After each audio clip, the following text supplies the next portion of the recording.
Hey, how you doing? Big Red here. Got my graham cracker. This light's making a cool streak. We're doing an intro. So this week, as you may know, we talk about American History X on the podcast. It's a good time.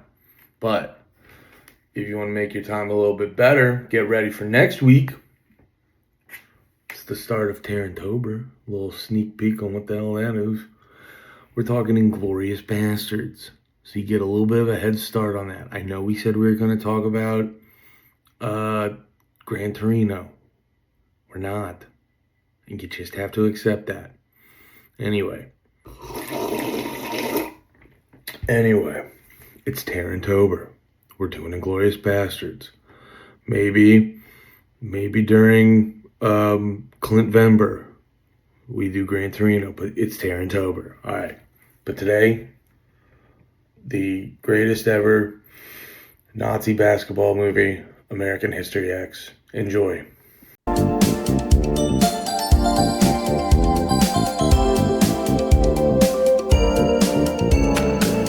Would you like to talk about movies, Patrick? Yeah, well, we can talk about at least one. At least one. We got one to fucking talk about. Let's talk about some fucking movies today. I'm very excited to talk about this one. I have a lot of opinions. Do you have opinions? I do. Actually, this was a movie that I got to tell you, I don't think I like this movie. So I liked it a lot, but I bet you what you're going to say you didn't like about it, I will be acknowledging. Okay. So you start first. For anyone who's in the chat or clicked on this episode without looking at the title, we're talking today about American History X. Yeah, it was a movie that I think we all watched. It was really weird too. Also, the if you like this, you'll like this. The suggestions were really weird. Oh, really? Yeah. Where did you watch it, by the way? I ended up watching it on Tubi because it was free. Me too. Yeah. So it was also funny to the commercial spots. Oh yeah. There's like a couple times where Dom was like, that would have been a good spot for a commercial. So it's just so funny too when you come back from a commercial and then it's because it's in a bad spot. It's just Fairuza Balk screaming the N-word. Okay, so I guess my takeaway when I watched this when I was younger, I was like, I think it was really interesting in the same kind of morbid way that like it was a good movie. It is a decent movie. It's a well-made movie. It's very artistic. Very symbolic. Like there's a lot of imagery that I realized I would put together in this one about like the symbolism of like the curb out front of the house had a lot of different like crazy memories and shit like that. The news interview was done there where he's talking about his dad getting killed in the crack house. Yeah. The mom like breaking down at that same curb. Like she literally like where she was standing with the Jewish guy and then he drove off and then she went to walk towards the house and kind of collapsed right at the curb, not the same spot exactly, but that same curb right out front of the house. Oh, that's funny. I didn't even pick up on that. And then obviously, the stomp. So there's watching this when I was younger, it was definitely partially for the shock factor of like, you don't see shit like this. Me too. It was the sensational nature of it was definitely what drew me in as a kid. And kind of the same way of like, it was a really gritty kind of fucked up weird way of looking at it, a lot of the world essentially of like you like as a young punk rock kid you're kind of taught to like fuck Nazis, I hate Nazis, those pieces of shit, those blah blah blah, but like I never like I thought they were just racist pieces of shit. And it's so funny that the correlation between him, the thing that kind of starts to break him in prison, as far as like, because he's even hating the fact that the other white nationalist guys are doing business with like Mexicans and other races and stuff like that. And he's like, I don't fucking get this shit. They're trash. They should be begging us and blah, blah, blah. And he's trying to do the same rhetoric shit. And he's figuring out the one thing that actually breaks him is a common hatred of KKK members with the black guy. Like that's the first time. That's the first. He says that in isn't it when the Jewish teacher, when his mom's dating the Jewish teacher, doesn't he bring up something about the KKK and he like rolls his eyes? He's like, well, I'm not one of them. He's like, I'm not one of those dumb rednecks. I'm a fucking cultured. So like Yeah. he's thinking like he has all this. And I also forget, like when I'm watching this, I'm a kid, and Ed Norton is essentially supposed to be playing like a 20-year-old guy, but he looks like a full grown fucking man. Yeah. So with this context, when I'm watching this now, I'm still like, it's making a case for white nationalists being the same as Bloods, Crips, or even kind of an answer to those. Yeah. And it was like one of those things of like, well, Nazis existed before the Crips and Bloods, but like, so it just feels like that was their thing. So when I'm watching this now, it was more like I was watching a gang movie. It was a white gang movie at the same level of dramatization and storytelling as like Boys in the Hood or like any of those other, like, what's the other, Do the Right Thing is another one, the college movie. But like, do you remember that one?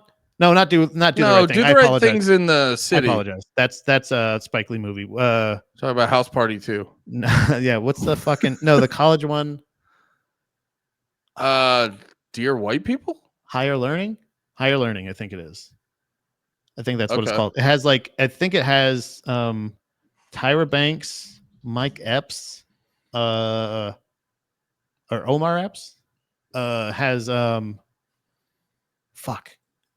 So I think they're the leads, and it's like a college movie where it's like, and what's the New York guy, the Jewish guy that it was like Michael Rappaport. Michael Rappaport, yeah, he plays the white nationalist part in that, and that's essentially that's the only way. Because I'm like, I don't understand how when I was a kid, like how do people around my same age that are growing up in the same area as me become so different?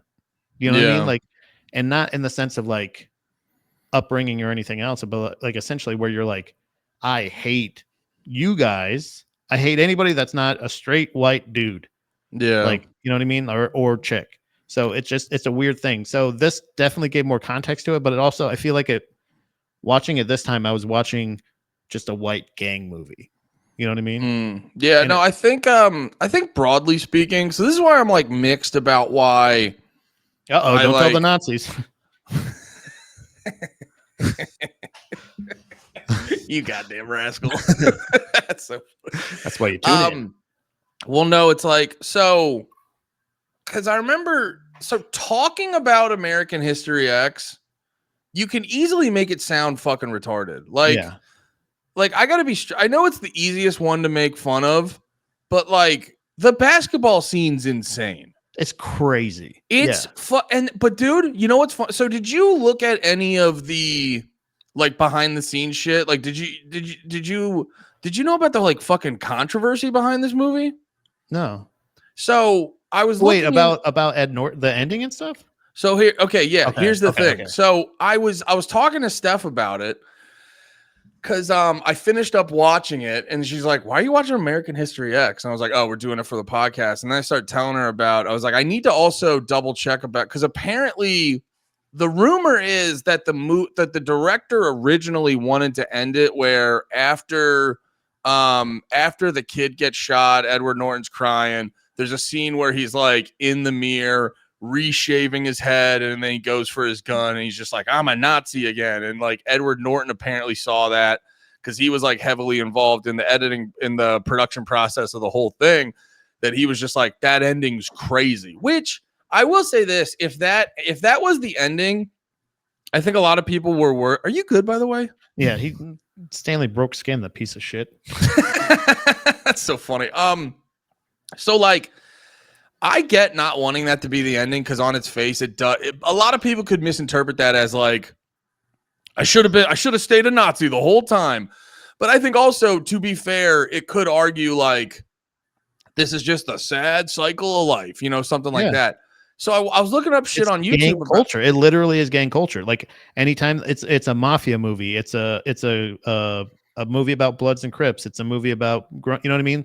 That's exactly what it is. It's exactly the thing you said. It's the vicious cycle of like gang fucking culture. Well, of the violence is like when you're in those violent environments, the like it's similar. It's a similar thing that I was thinking about like life in general. Is I think like the things people say when it comes to pull up, what is it? Pull up your bootstraps and da da da, or whatever the fucking phrase is. Like all those general sayings, I think they're true for everyone. But what people don't acknowledge in each socioeconomical group is like, yeah, that works. It's just you need to realize a bunch of people have way more rungs on the ladder that they have to climb. Yeah. And it's shown in this movie where it's like you could be an Edward Norton guy and there's just still like when you come back, all your Nazi friends just want you to like, I mean, dude, Veruza Bulk, that would be the hardest part for me to not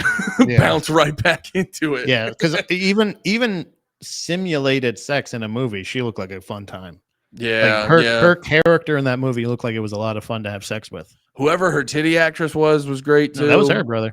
Oh, yeah, I'm pretty sure I don't think she was one that would famously show her tits all the time. that was FB's tits. Yeah, that's good. That's some good stuff. But where was that in the Water Boy? Adam Sandler, grow a pair. Well, remember she showed him to him, and he said, Mama said, but do I, brother, do I remember? It was one of my favorite scenes in cinema as a kid. That's obviously where we're going next in the next movie we're gonna watch. But so I'm watching these videos about that, and that's apparently not the story. That's not how the dude wanted to actually end the movie.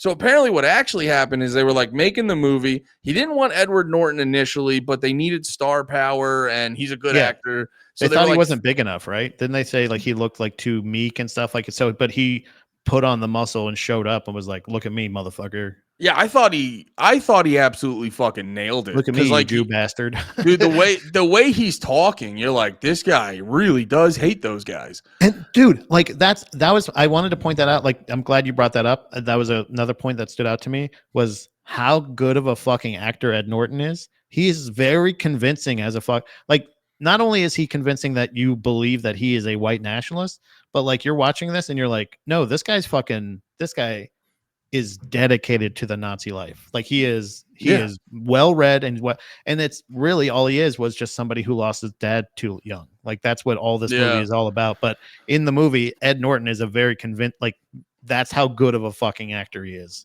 So sorry, no, you're good. You're good. Yeah. So so the real controversy was, how do I say this? Because part of it was like the director being too much of an artiste and like constantly wanting to like rework it. So they film the movie. He goes to edit it. Takes for fucking ever because it was funny. He had one earlier vision and then through all the editing gets this new vision. And one of the big things was he actually wanted to end the movie with the curb stomp scene.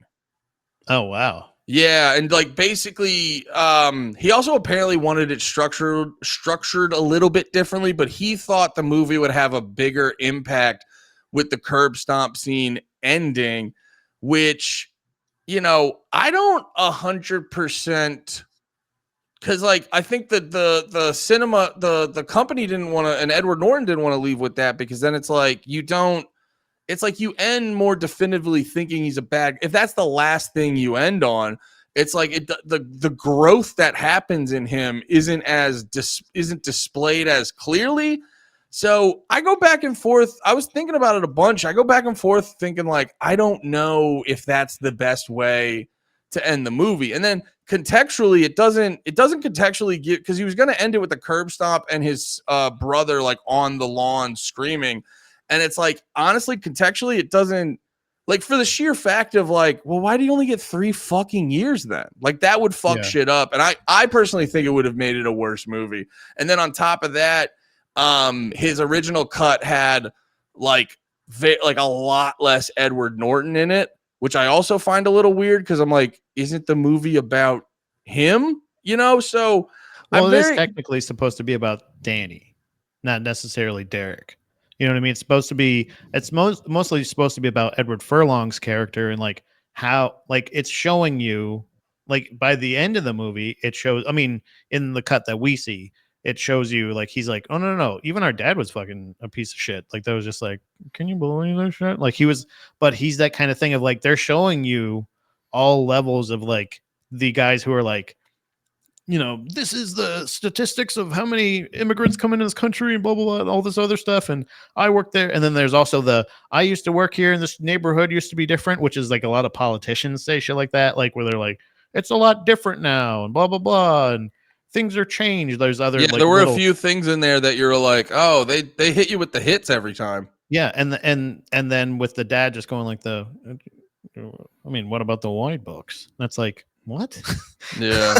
Like it's kind of a thing where it's just well, and it really then he just drops the N-bomb at the end of it, and you're like, oh, so it's like it's literally just like it doesn't matter. It's not necessarily like people are gonna think that in any type of household. You think it is at first, you think the Nazis are basically just another version of a gang, but it's not necessarily. You could be in that gang, and you can be have that mentality, that outlook, and be in any one of these situations. But these are the different paths of like, well, it was funny racism, too, I guess, Well, it was funny too, because I thought like, because I do eventually want to talk about structurally about what was kind of goofy about the movie. But if you just look at broadly at the message and what they're trying to tell you, they do go about it in a great way where, like it's kind of, if you notice throughout the whole movie, Edward Norton's character is constantly going on about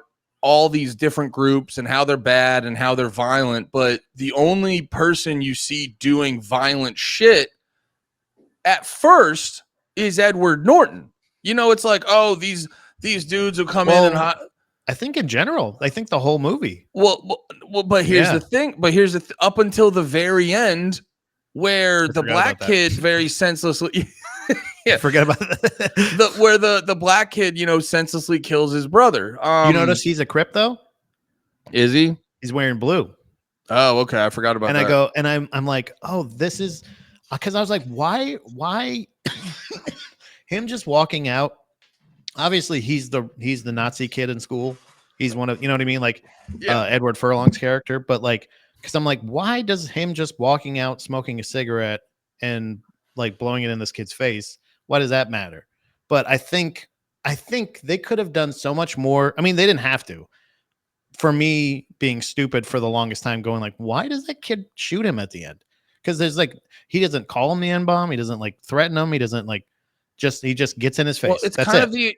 of but later on, you see him talking to his brother at the kid. He goes when they're at the basketball court. He goes, oh, that's that motherfucker I was telling you about. And he's like, they're probably like, yeah, his fucking brother did some time because, but also for killing a couple of us.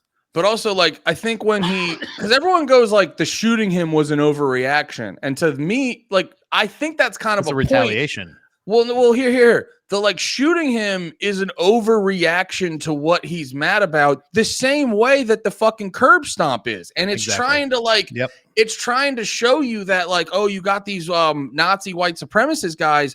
It's like everything you're mad about, you're doing. So it's like you're mad about Mexicans being here, bringing violence. You and your guys are literally going to a convenience store and fucking it up. And then it's like, you're mad about black people for being violent. It's like a dude broke your window and was like, I'm running away. I'm sorry. Which, if you don't want to get shot, don't fucking don't break into people's cars. For some reason, I remember them. I remember them breaking into the house before when I was watching it. Yeah. Watching it this time and seeing that he was only he was breaking into his car, which deserves a bit of retaliation. If anyone does that on your property, it deserves it. But then to be like, I'm the superior person, I'm taking care of these violent people, and then to carelessly like curb stomp a guy and then turn around and smile and just go, yeah, I'm glad I did that. It's like, it's showing and then mix that with the overreaction of the black kid shooting his brother. It's showing you what this like senseless hate does to people and how all that's just a shitty fucking cycle. All it takes is a couple years without like a kind of a guiding light, like a guiding force. You know what I mean? Like where the teacher is never going to be a father figure for either one of these guys. He can only do so much. He's Derek's teacher, but then he's Danny's principal. So like at the beginning, Like you don't really see the interaction aside from him going into jail. That was one thing I wanted to bring up that I thought was a little weird.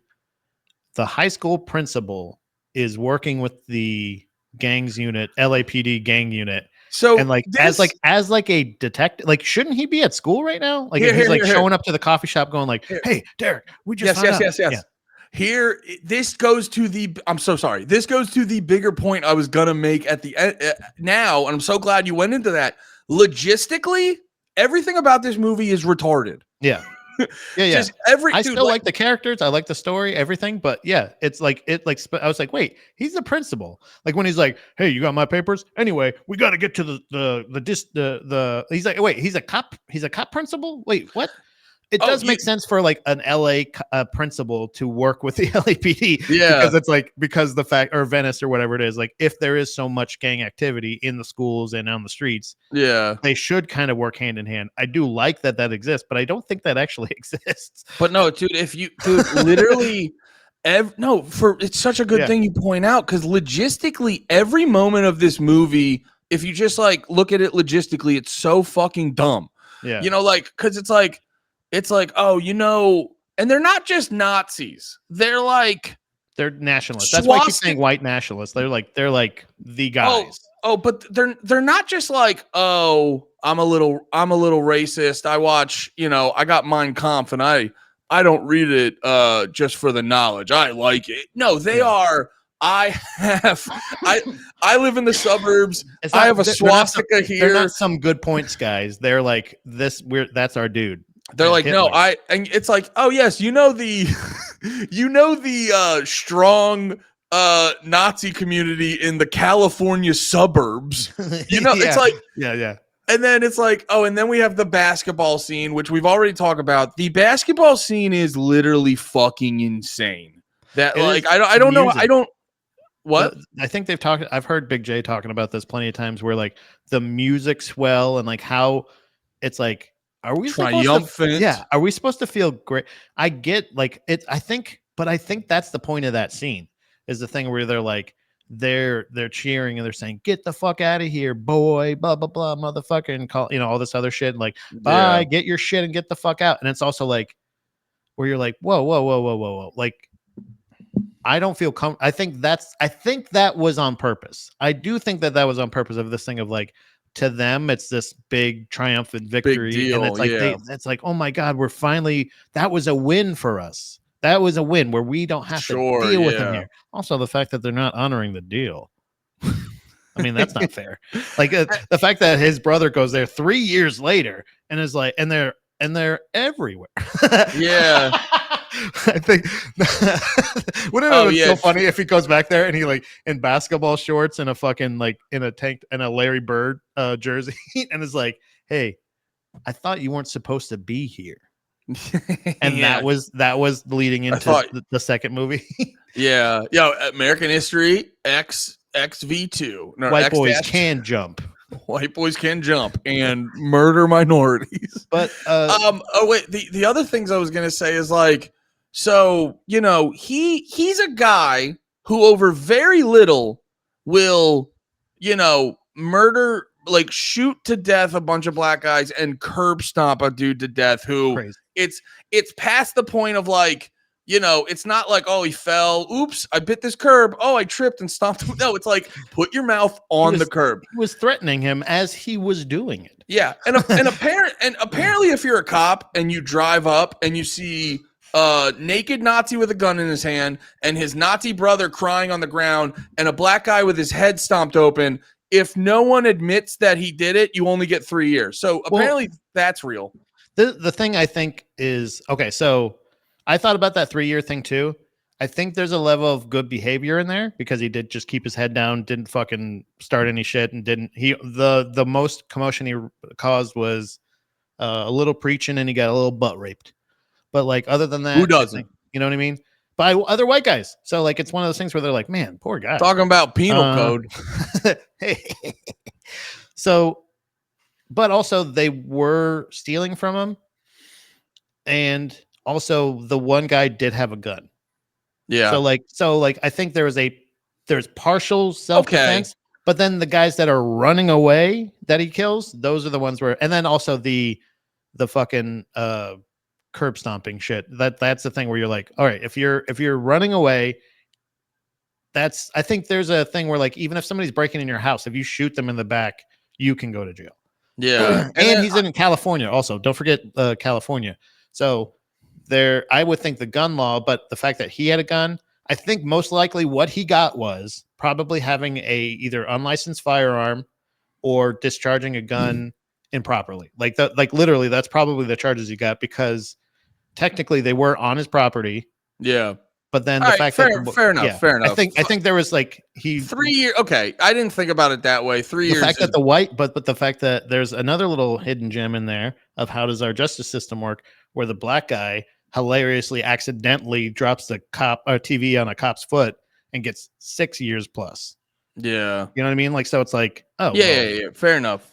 I didn't think about it that way. But even then, like so, this guy is going to, which by the way. If someone ever tries to curb stomp you and you've realized you're just going to get murdered anyway, I'm going to say no. Yeah, fight the curb. No, you're still going to kill me, right? Yeah, you're going to kill me either way. That's my point with talking shit about gangs in general. I was like, what's the worst thing you do? You're going to shoot me? Shoot me. Yeah. But if they curb stomp you, then it's real bad.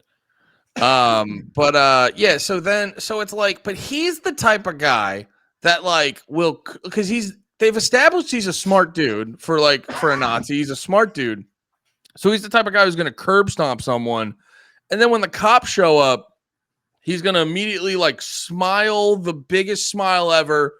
And then be like, yeah, I'm completely okay with this. I'll go to jail. I'll deal with this problem. Yeah. And then, over the course of 3 years, one black guy that was nice to him is going to just completely reverse all of this. Well, like I said, again, it took a lot longer. For some reason, I thought he broke a lot sooner, but he was in there for over a year working with that guy every day before he even got to the KKK part. Yeah, he was like, it had been a year or whatever, and he's still like, slamming shit around. That was like when he actually finally got a little laugh out of him, or at least he listened to him. But I think overall the thing with him was they're not all fighting the same fight. So like when he's in jail, he's becoming so much more disenfranchised. It's so funny that jail worked that way for him and what it works for most people usually. So like most people can go to jail and they just learn more ways to do crimes and they make more connections and all this other shit. With this one, he's like going in there and he's like, he has nowhere to go. Like he's been brought up, at least to some level, his whole life with some level of like, oh boy, here they are. You know what I mean? At least like that they're an inconvenience. Other races in this country are at least an inconvenience, if not an actual scourge or something like that. But then they start moving into our neighborhoods and blah, blah, blah. But then when he loses that moral compass of at least his dad was teaching him that subtle, come on, what about the white books? Kind of as opposed to the fucking, signaling, having the flags on your fucking wall, all this other shit. He wasn't that, but like it is the same story of a gang life, but then you also see that like, no, it doesn't matter. There's no gang. There's no real unity. Like even in the white nationalist thing, it's just that one guy that's the head of it that's using all of them to do his bidding. Yeah, and he's not willing to back him up or help him. I guess I get all that. I think the point I'm trying to make is because that is what I like about the movie. If you look at the broad message it's trying to portray, it's a very good movie. Mm-hmm. The point I'm trying to make is if you kind of analyze it on face value, you go like, all these things are kind of retarded. And it also, the second I realized that a British guy made it, I go, oh, that's why everything just feels a little off logistically about this movie. That's why you would make the basketball scene and not even fucking think about that.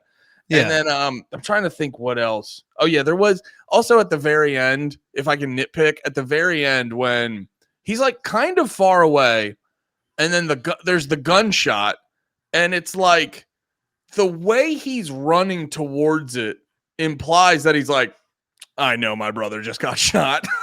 Well, I think I wondered that too, because I wonder if I think this might have been a little mistake in the editing, because I don't think they properly showed. I think because he was supposed to be meeting back with that cop at the donut shop. Yeah. And by the time cop's there at the bathroom, right?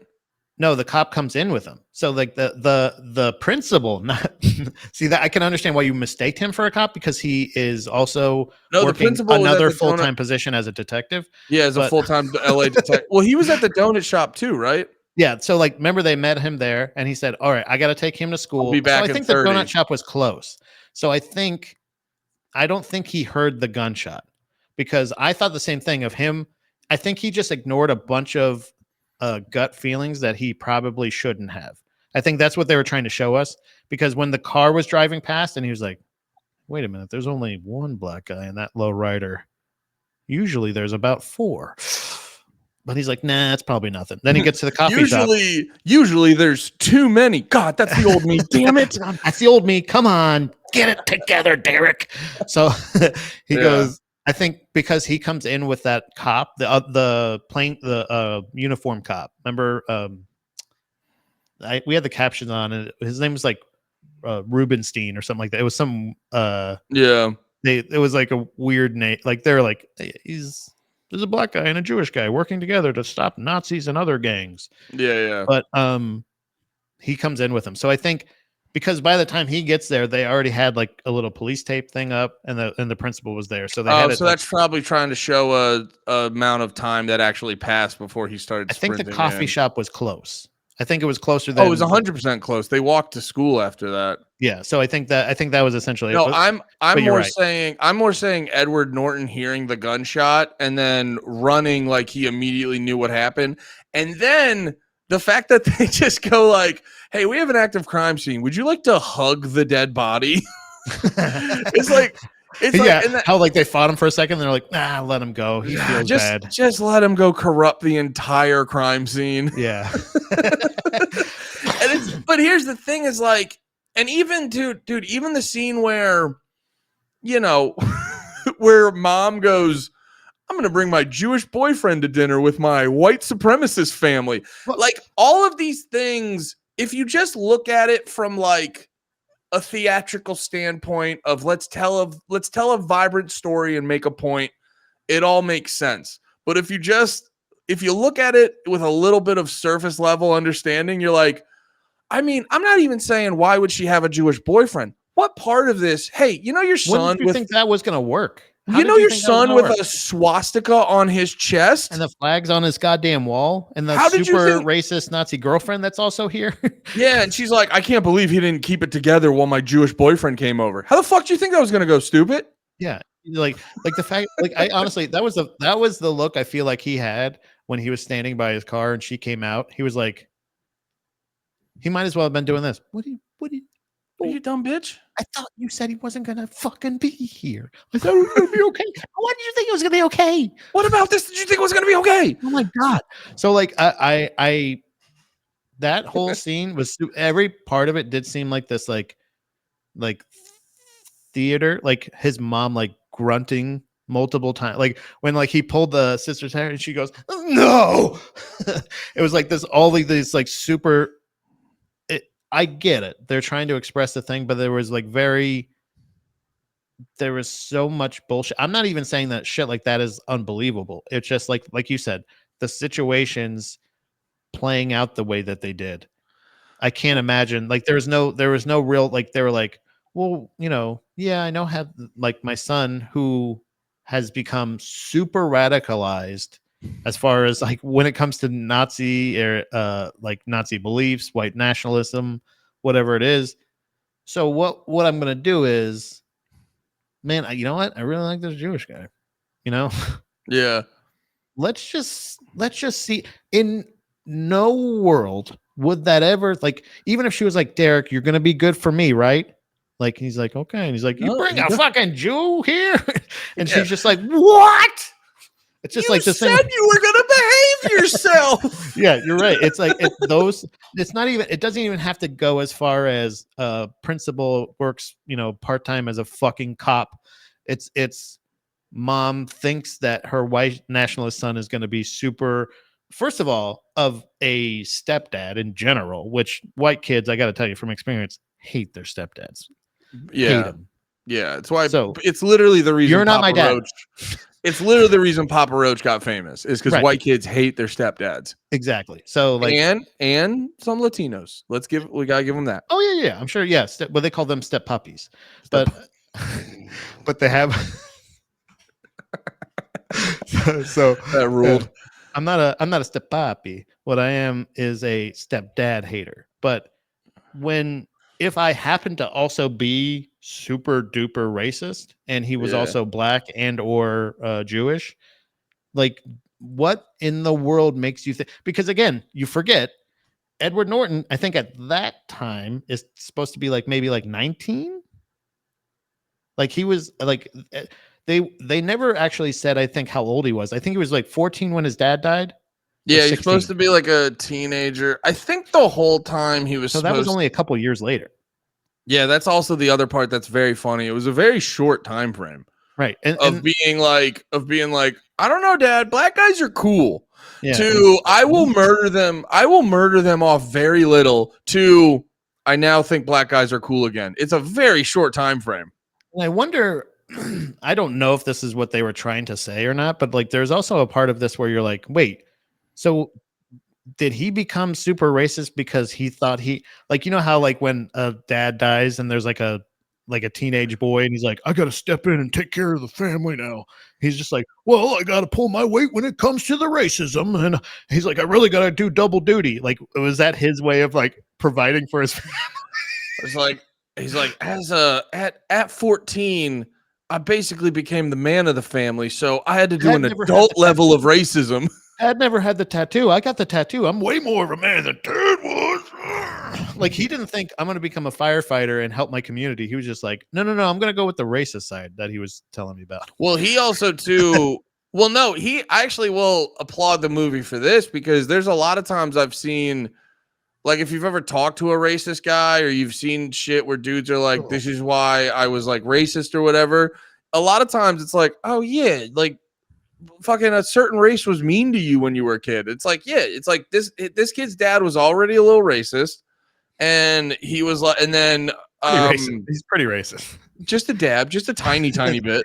Black and books. Then wait, how what exactly about the white books? Wait, how did he get murdered exactly? He was like fighting a fire and then a black guy came from behind the fire and shot him. What happened? He was it was actually a supervillain. No, it was a just a black guy like, I'm not actually a fire. You know what? I don't know if this was exactly what it was a crack house fire, and he was shot. That's what it apparently he was. He was fighting a fire. No, but it's like when you like, say, "You're getting my crack all wet, you son of a bitch! Stop it! Let me sleep in peace, officer." He's like, "Wait, no, you're wasting it. Stop." Dude, that's why too. It's like I was like, yeah, this movie like kind of sucks ass at the same time. That's what I'm saying. So like, this is how I feel, and not to make this. I don't mean to say. Well, because I don't even know who the director is necessarily of this. You said it's some British guy, but like Spike Lee movies kind of make me feel the same way of like, wow, that made me really think. And also, I think that was one of the dumbest scenes I've ever seen in my life. Yeah, no, and like, where you're like, his movie about the Vietnam guys. Did you see that one? It was on Netflix. It was a recent one. Yeah. I heard how many people were saying how good that was, and I was like, are you guys fucking with me? Yeah, this is terrible. Well, even in dude, I haven't seen it. I haven't seen it in a while, but there's even elements of one of his greatest movies ever that I fucking love. There's even elements of like Do the Right Thing that you're like, this is kind of retarded. This is super corny, even for the time. It's not even in the time. If I was watching this, I wouldn't be like, damn, this is cool and hyper stylized. Yeah. It's like, I don't like his point of view. And then much, but I don't hate his movies, and I love the message. I'm glad he stopped acting too, because there was something about Do the Right Thing when he throws the trash can and then the camera goes on him and he's still making his same fucking lazy eye face he's been making the whole fucking movie. And I he's go, like, that's why I had to do the right thing. yeah. And you're like, don't That's one act in the anymore. trailer. Don't act anymore. Just put on your fun outfit and go watch the Knicks. Don't Same for act. you, Quentin Tarantino, by the way. Enough. Just say the N-word in your car like the rest of them. I'm just Just say the N-word and suck toes in your house like the rest of us. Quentin. Enough, you freak. Stop making us watch you do it. I was actually going on a tear. I did the channel I found. There's a what the fuck? There's a YouTube channel called Cinedome, which that would be some great head to get, some Cinedome. And no, I want to give a shout out to that delicious breakfast as well. No, dude, come on. Give me some Cinedomes. No. Oh, wait. Actually, he's got a video on Clint Eastwood because we were thinking about doing him next week. Oh yeah, I forgot about that. But no, brother, there's nothing I love more in this world than a 8 to 12 minute explainer video about a topic I don't want to take the time to figure out. And yeah, Cinedome had some great videos. That's how I learned about American History X and shit like that. And he made me want to. I kind of want to. We don't have to do this next week or anytime soon, unless you want to. But I would like to. No, I'm not. I'm not bringing this up as like let's do this soon. Okay. But I was watching the clips and I go, man, I gotta go watch Pulp Fiction again. That movie fucking rips. Yeah, I think it'll bode us well to dip into the Quentin Tarantino catalog at some point. But we can hold off on that because those are truly timeless. Because I like so much 50s and 60s fucking bullshit. You're like it's completely timeless because even the 90s stuff still looks dated, but it's like it all looks dated. So but it's like, still it looks dated, but also nothing from that time looks like it as well, if that makes any sense. Yeah. Like go ahead. What's your favorite Tarantino? I'm very curious about that. Honestly, I'm a fucking real bitch about I'm a dumb asshole when it comes to this stuff. I like cinema and stuff. Like Pulp Fiction's great, but I think I really love Inglourious Bastards, and I really liked Once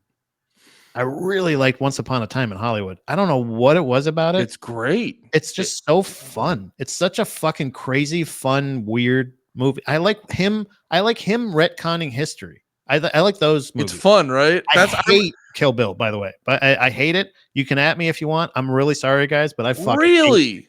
It's my least favorite aside from what's the mini one he did, Death Proof. I hated that one too. That one wasn't I will defend Death Proof is definitely his weakest, but I will defend if you like I did. This is a big shout out to my dad because I always say my dad has very normie Django. I forgot about Django. Damn. My dad has very like normie likes and interests, but he has these moments where he's just locked in on cool shit. And on Easter Sunday, when fucking Grindhouse premiered, he said, "We'll do dinner later. I'm taking you boys to go see Grindhouse." And if you see Death Proof and Planet Terror in the front to back Grindhouse way it was presented in the theaters, it's fucking fantastic. Now, I have no idea what, like the whole, dude. I remember getting so mad when they were like, "Okay, we're releasing Death Proof and Planet Terror separately," and you're like, "Yeah, they're not great separately." It's when you see it as the entire production of Grindhouse. That's probably what happened to me. Yeah. No, it's like because you go in, they do it to make it feel like it's an old shitty movie, and then they give you fake previews. They do all the like, "Let's all go to the lobby," all things like that. Yeah. They show you whichever one they show first. I think Death Proof was first. And then they do the time for an intermission. And here's some more fake trailers and blah, blah, blah, blah, blah. And then they show That's how Machete came out. Exactly. Machete was one of the trailers. I forgot about that. And then they show you Death Proof. And then it's over. And it's like, dude, if you watch it like that, it's fucking amazing. I think they were probably trying to squeeze more money out of it. And they ended up fucking ruining I will try it that way. I'll figure out how they did it in the theaters and stuff like that, and I'll try to recreate it because I forgot about Django. So like his retconning history area, essentially where like there's this bounty hunter black guy that's out there killing all the white people. Great fucking movie. Inglourious Bastards, where they fucking blow up Hitler after they shoot him in the face a bunch of times, and Once Upon a Time in Hollywood. Those are my Those are like the top 3, I would say. But Yeah. I loved Hateful Eight, not the movie at first, right? So this is why I'm going to give that a rewatch. Are you gonna call it a TV show? Whatever it was, when they did the extended series or whatever the fuck it was, They just broke it up. They did a director's cut. I'm sorry, I'm being a cunt. You it's called like it. I 9 remember. hours. It's like a I long. remember- No, it's like 4 hours. I'm pretty sure. Actually, hold on. Sorry, wanna- I'm actually being a dickhead. I apologize because I remember the first time you brought this up. You're like, they're doing a Hateful Eight TV show, and it's like, no, it was a director's cut. They just broke up into 4 parts so it was easier to watch for people. But I remember. I mean, they're like. I'm pretty sure they're almost each one of them is like an hour or 2. But so yeah, you might be right. I feel like it was like 6 hours though.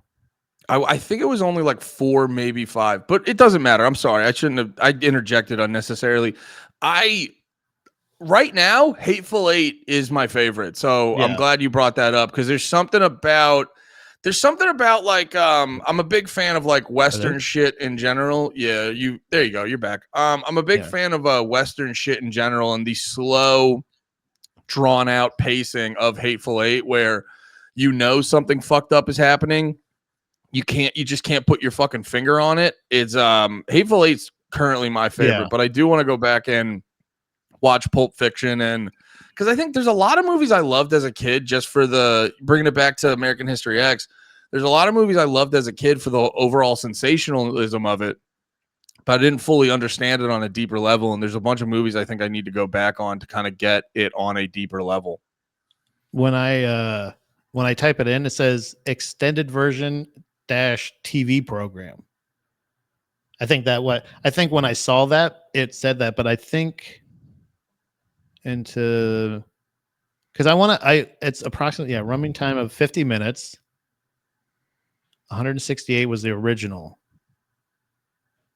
But I think just because I was like, I don't understand 210 minutes long. So yeah, that's just a director's cut. I don't know why, just because I think it was classified to me as a TV show. Like, it's because but you're right. It's more like how they do like the Charlie Sheen documentaries, like 6 hours, but it's cut into 2 things. Yeah. It's episode 1 and 2. You know how when on Spotify a band releases 3 to 4 singles, and by the 3rd or 4th one, it all gets released at the same time. So Spotify labels it as an EP. It's not actually an EP. It's just because of how it got posted. That's how they label it. Okay, but it was an unnecessary detail I got very autistic and specific about. Well, that's why I didn't feel like I was like, I don't know if I can say that as a movie, but I did really like that. I like that version a lot more.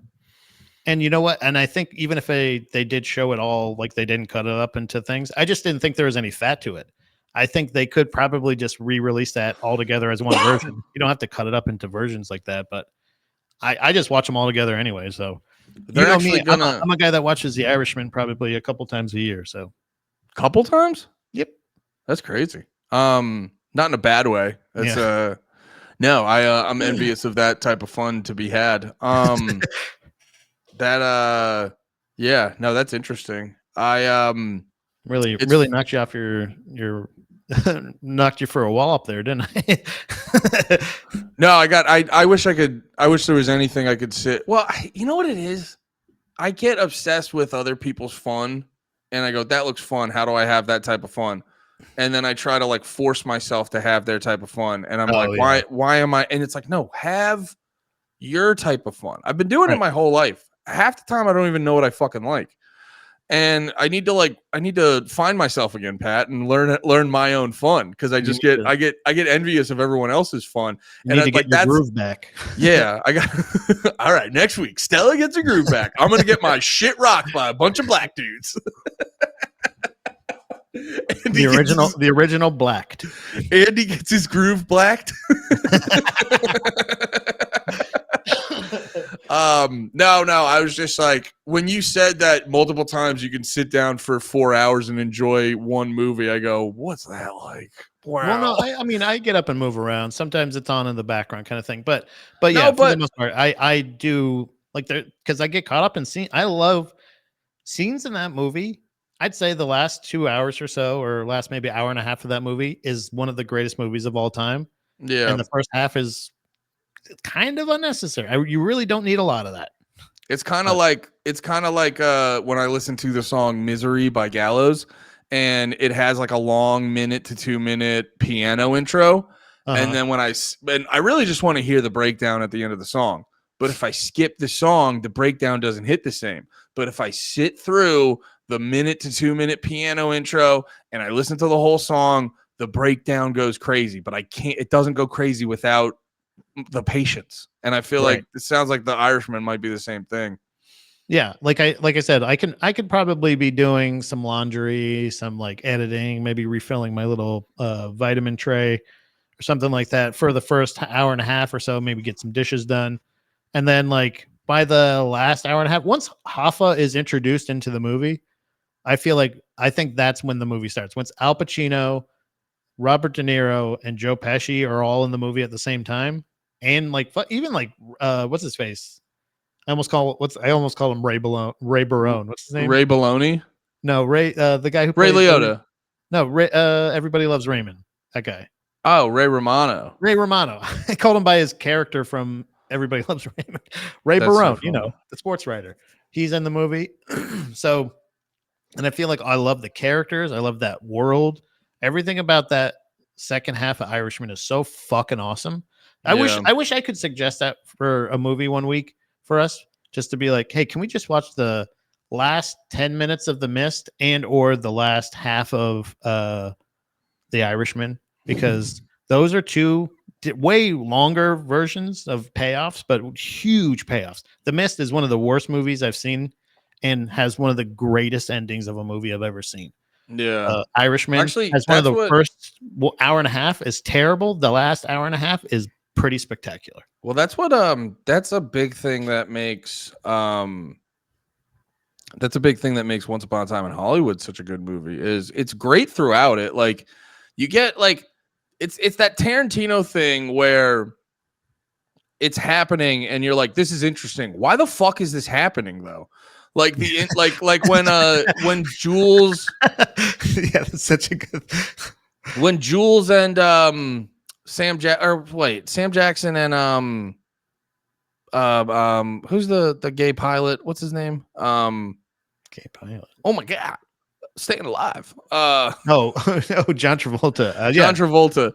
When Sam Jackson and John Travolta are like talking about the Royale with cheese, it's like an engaging scene. But then I remember when it was over, I was like, why the fuck did that happen? There's so many Tarantino scenes, and then you realize Tarantino does a great job of like, oh, that scene didn't directly have to do with anything except humanizing assassins and humanizing hitmen. When you see them go into the thing and they're so cold and heartless, and like they're like the guys are like, oh my god, and he's just like, bam, like, does he look like a fucking bitch to you? Like all this other shit. Like it's this thing where like it's like this huge like theatrical kind of like you said, they're hitmen. They're like there to rough you the fuck up, kill you, and fucking get that goddamn briefcase. Like, but like you're right, yeah, they're just sitting there just going like, hey man, what's going on? Oh yeah, I might be going out to dinner later on. It's gonna be fun, Yeah, and then it's like, all the little shit there where it happened in Glorious Bastards, where the Nazi dude, he's like talking the guy's ear off, but you realize it's this like slow tactic to like lull him in a false sense of security and then really get him to just admit that there's Jews in his basement. That's one of my favorite parts about, I think, every Tarantino movie. I pretty much every Tarantino movie, there's always a scene that I love that I forget. There's always a scene that I love that I forget.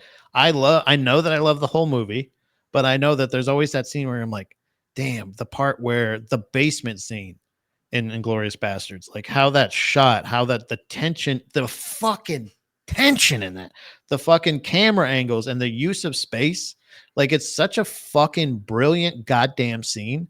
And it's like it's a thing where like it's in the milk scene. I don't forget that just because I always go Shoshana, Shoshana, Shoshana, and he just like he's got his little fucking pew pew pistol, and he's just like, yeah. The KKK scene in Django was so fucking funny, ridiculously, needlessly funny, but it's also like it's also the scene where you're like, they legitimately are just dumbass fucking rednecks.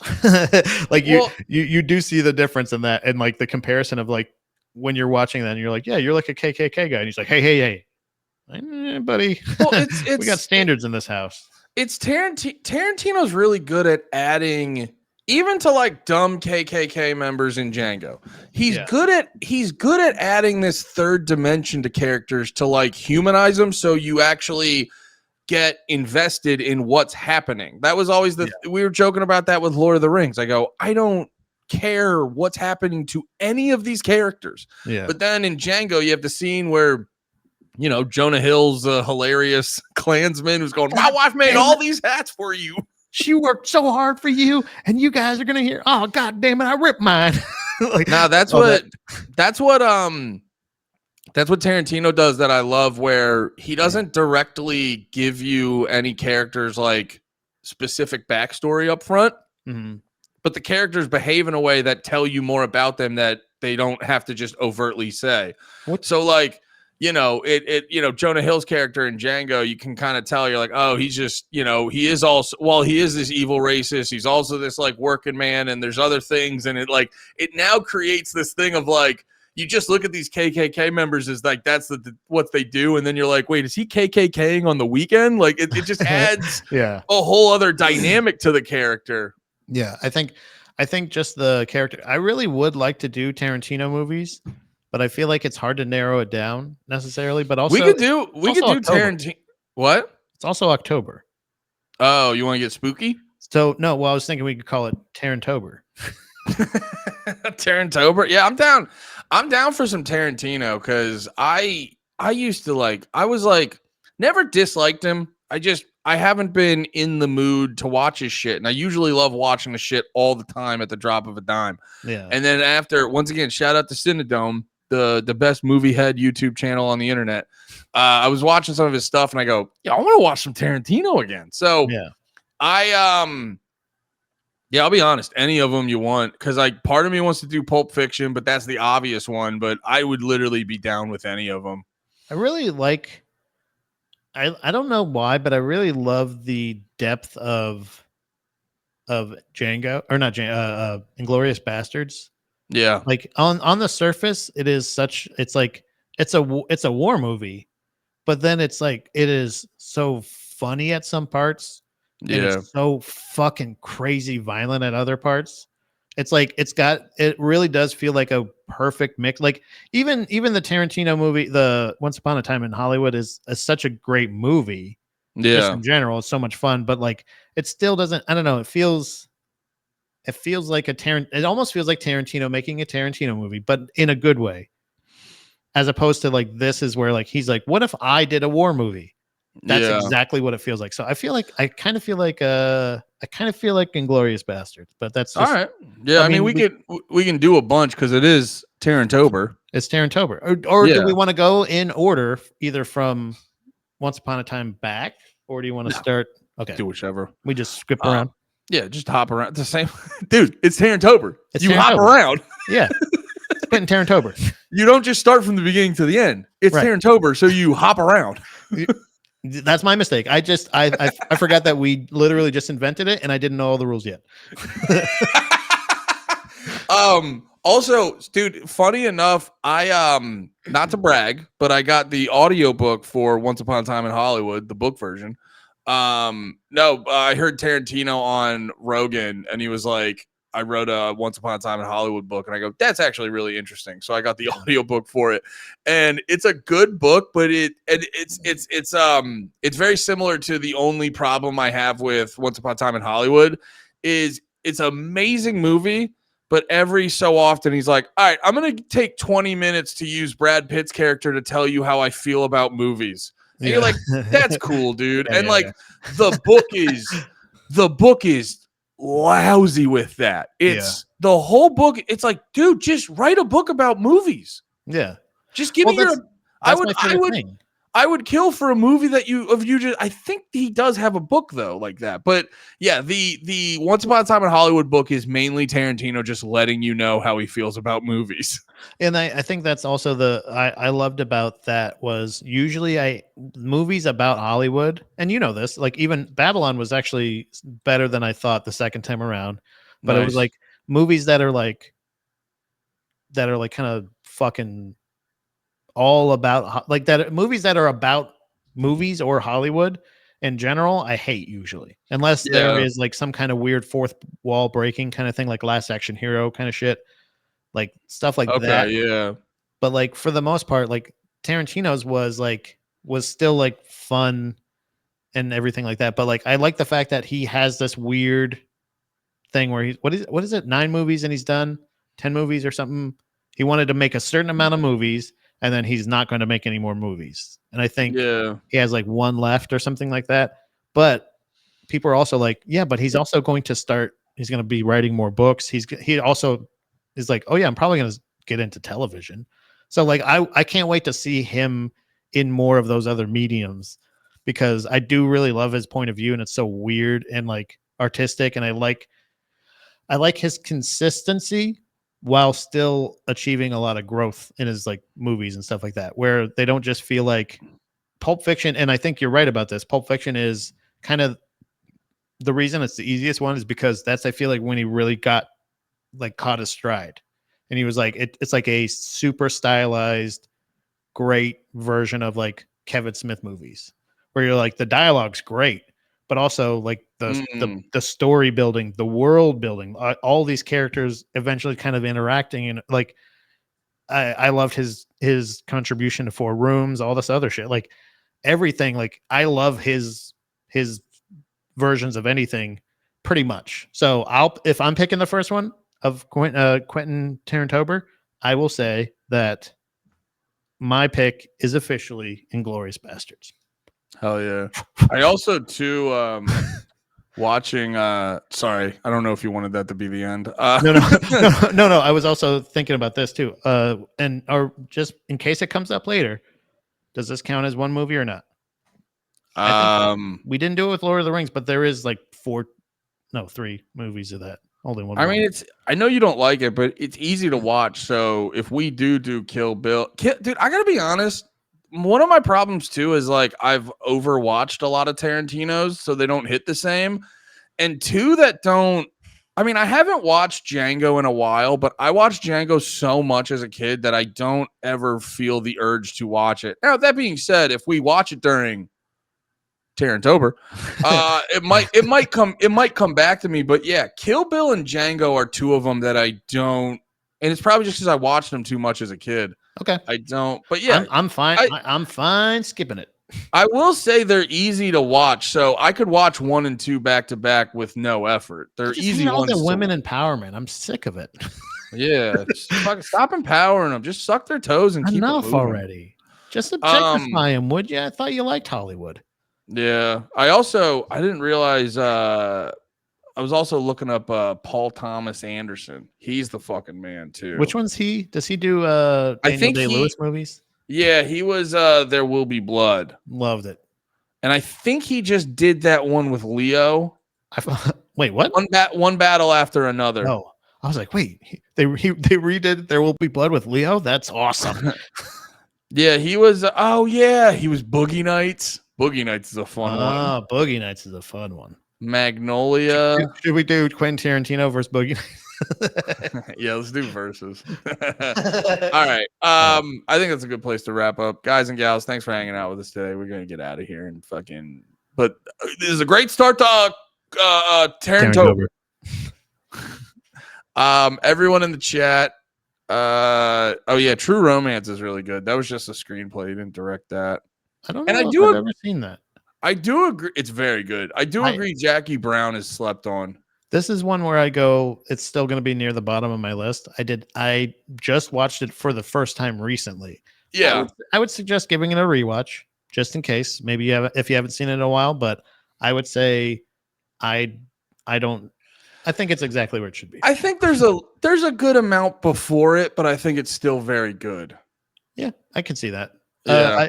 Hey, who knows? Maybe it'll get thrown in. Maybe it might pop up in Terran-tober. All right. We love you guys. Have a good day. Be about it. Peace. Bye.